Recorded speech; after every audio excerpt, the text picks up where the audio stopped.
Hi, my name is Avijit Kumar Pathak. I am HR and business consultant. I came up with very interesting topic that is how you can select right people. This is a really big challenge for any organization, HR people, entrepreneurs, management interviewer or technical interviewer, how to select the right people with what they are really asking. Now, I came up with this PPT based on my research work and I named it as a competency detector. The model which I have developed with hardcore research is a competency detector, and we will try to understand what is the right way, right direction to select the right people and how we can get that. Because you also know getting a not compatible person in your organization is a huge suffering and it causes a huge loss. So let us get into the way to select right people. Now, as you know, the process of filtration, we are sourcing the CVs from different ways. Nowadays, you are doing it from the social media. Many of the organization they are verifying the Facebook account also. They are verifying the other sources like Twitter, that to get an idea of a candidate. Then you are getting into the shortlisting process. Here there is a one suggestive measure which you should apply. Always try to shortlist profiles, shortlist CV based on minor factors. Do not use major factors. Minor factors, I meant take some 7 to 10 minor factors, like you can take the experience, education, then you can take the notice period, expected CTC, location, and just shortlist profile based on this minor factors. Then you come up with the screening process, and in a screening process, mostly it is done on the telephonic round. Here, it is a suggestive measures to just verify, see the viability of the minor factors which you have used in shortlisting process. So you're going to check the trustworthiness of a candidature and see the uh, viability of the things which are written on CV. And then comes the most sensitive and most serious activity in HR domain, and it's interviewing. So I meant this interviewing process, which is used by not only HR, it is used by entrepreneurs, it is used by the management, it is used by the technical interviewer. So whosoever is taking the interviewee, whosoever is working as an interviewer, that person must understand the interviewing process is very serious and very sensitive. So let us understand what are the practices which we all are doing for a long time and that's is not right. So we are not getting right candidate, and what should be the right direction to select right people. Now, one thing which I got in my research work, when I asked to my research sample how many of them are preparing before an interview, like if they are going for an interview as a interviewer, they are going to ask the questions. So how many them are preparing what they are going to ask? And the surprisingly 80% of my research sample they are not preparing. Then I asked why you're not preparing, so they said, sir, we have enough experience to judge those things. Now, this is totally perceptive.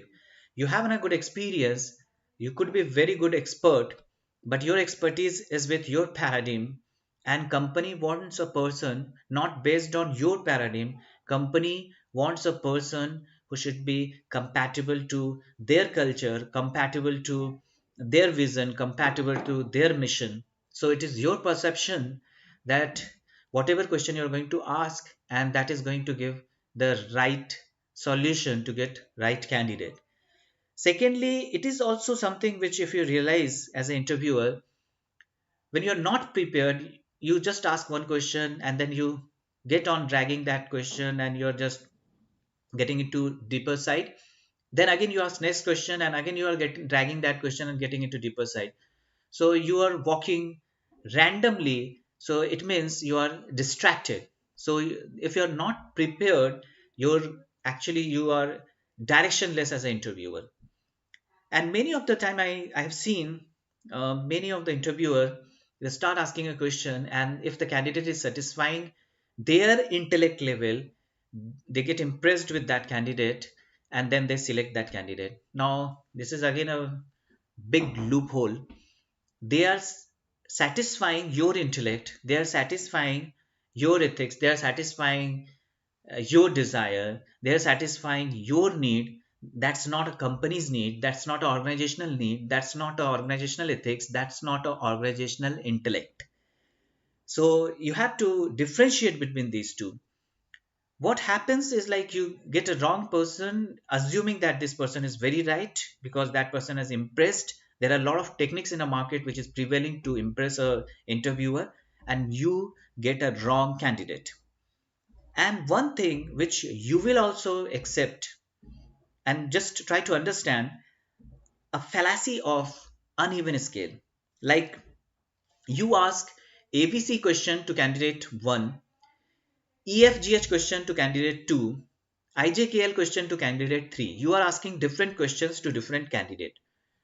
Surprisingly, you are committing a big mistake because those three candidates are for same profile, but you are measuring on different scale. It means you are measuring height, weight with the something that is used to measure air pressure. You are using barometer to measure height, to measure weight.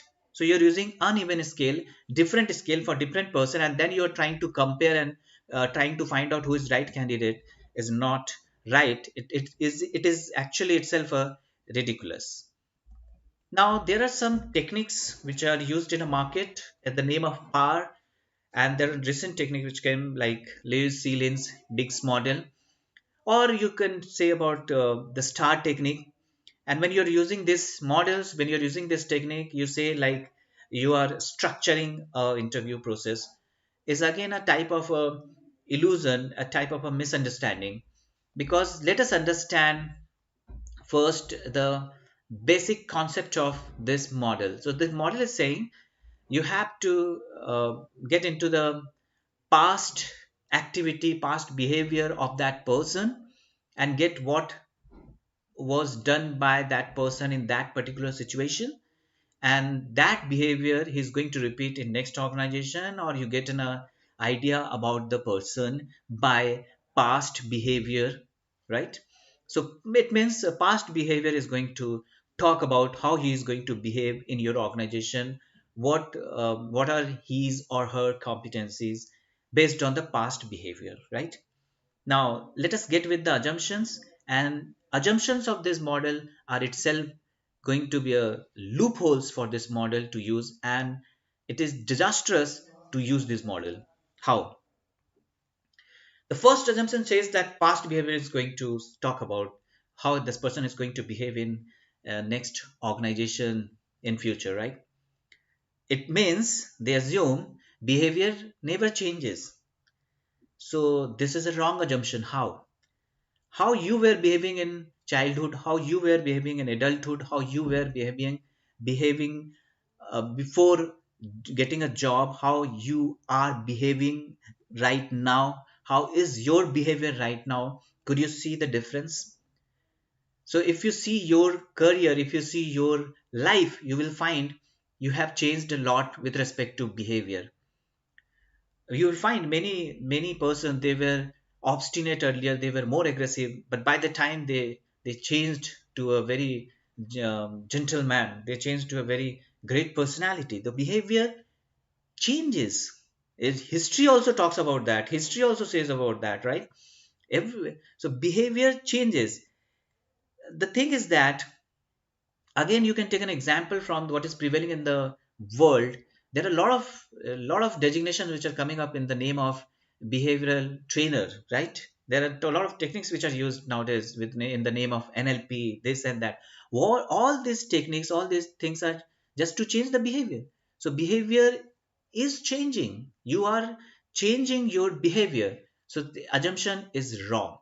Secondly, when you ask these types of question, you expect that person is going to answer with respect to the action result is going to define what he has done in previous organization, how he had how he had tackled that problem, how he had got a right answer, right solution for that problem. So all these things are like you assume a candidate to be very trained. You are studying about these techniques and model. A normal candidate, I'm hiring for a sales, he's expert in a sales, how he's going to know about this structure. And the third thing is, we cannot remember everything what happened in my last organization. For that, I need a super intelligent brain. I need IQ of Einstein to remember everything which had happened to me. If you ask, if I ask you what you had done in previous organization in month of January, you will hardly recall. So that's the thing. You don't have that capacity. We all are human. Don't forget, we are not supercomputer, artificial intelligence machine, right? High absorption or typing speed when you are getting these answers. So as per the par, what is to be assumed is like you're going to note down the different strategy taken by different candidates in different in past with respect to different organization, and you're going to compare after getting an answers from different candidates. So for that, you need to be have very good in typing. You need to have very high absorption.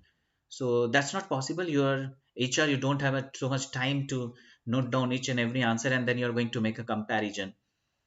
Again, there are a lot of institutions which is running around the world to teach how to tell a lie like a truth. So that is that is prevailing in the market. So you cannot get a right or a absolutely honest answer. And one thing which is going to just notch your brain, and which now you will completely agree, is take this case, right? In last organization, you slapped your boss. Now, as a third person whom you find responsible, so somebody slapped boss in a previous organization. What will be your conclusion to that? What will be your conclusion to that with respect to if you assume that behavior is not going to change? So who would be responsible? Who was responsible in that particular case? It could be boss. Yes, boss could be responsible. Boss was not good with the behavior. A boss had done something wrong.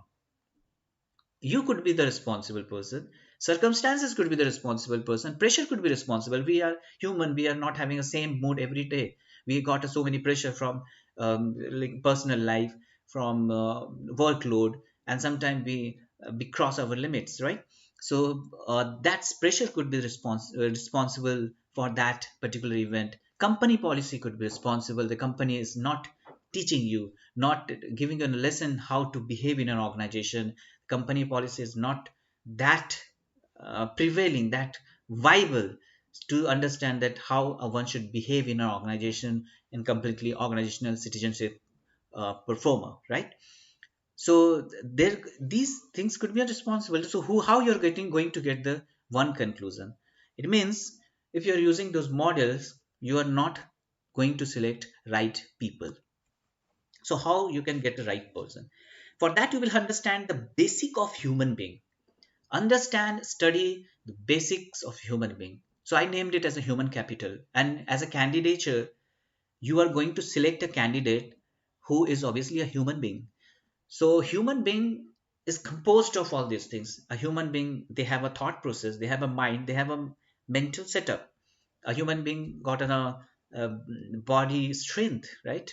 A human being got their own motivation for future, or they have their own motivation uh, to energize themselves, right? They have their experience. The experience could be from the knowledge. Experience could be from the work. Experience could be from other ways, other sources also. The person, they have their own aspirations. So human being, they have their own aspirations, and they are getting their own learning. They have appetite to learn, how much they can learn, to what extent they can learn, what they have learned. All those things are going to cover in the learning stage. So when you are selecting a person, always try to select a person with respect to the compatibility of organizational mindset to the candidature mindset, organizational need of that strength to candidates strength, organizational motivation under the subset of the motivation set. So, and then match it with the candidate's motivation. What type of experience is required in this organization which is best suited for this organization, and then compare the experience of that candidate. What are the what are the ways, what are the opportunities, what are the progress which an organization can avail that candidate to the aspiration of that candidate.